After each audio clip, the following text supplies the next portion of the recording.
Every other water heater explosion. There's the upside down concave, now made convex, that sends it on its journey. So as you can see, the ground is wet around here. It's about a 25-foot radius of moisture. That's the stuff that hopefully is going to put out our fire.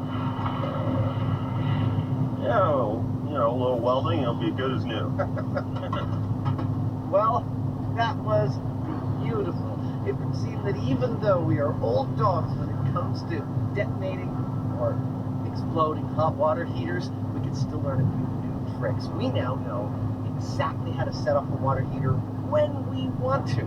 Now it's time to transfer that technology to a house on fire, because don't forget, we're trying to put out a house fire with the energy of an exploding water heater.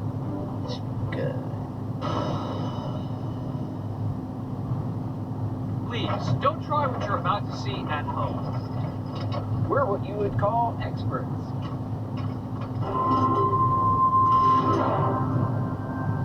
Welcome back. We have been testing a story about a house that is on fire, and that fire gets extinguished by an exploding hot water heater. In order to test this, we have come up with an entirely new method of exploding a hot water heater on command. We tested it, and it works perfectly. Nice work, sir. Now it's time to find out if that exploding hot water heater actually has fire extinguishing capabilities. Yep, and for that, they're going to need a house to set on fire. So this is our cozy little cottage. It's being built to code. It'll have all the modern amenities, has a lovely lakeside view. Ain't she pretty? Well, at least she is right now. And every lake house needs a fire extinguisher installed and filled to the brim. Gotta love the siphon. It's like magic. And now the dressing will commence. Oh, like a magician. The Mythbusters are replicating a lounge room scenario complete with shag carpet. That is some fugly ass carpet. Nice. Comfy couches, This looks good.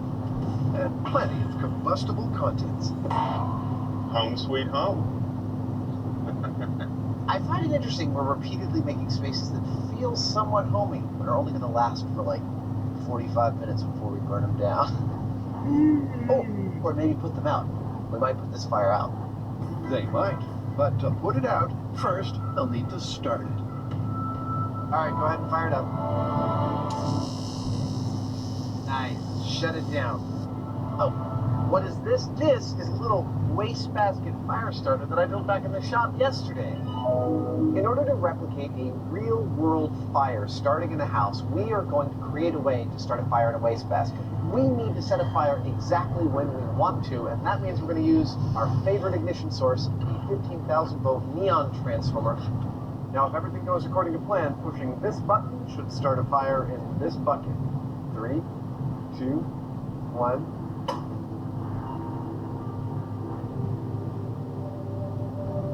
And there it is. Wait, that's it. I think that's enough said. Oh, wait, there's one last detail. Everyone has a nice little bit of a throw they put over the arm of their couch. Diabolical. The house is now a disaster waiting to happen. But to contain it, Jamie is digging the dirt. One of the problems with setting a house on fire is the question of what else you might set on fire if you do that.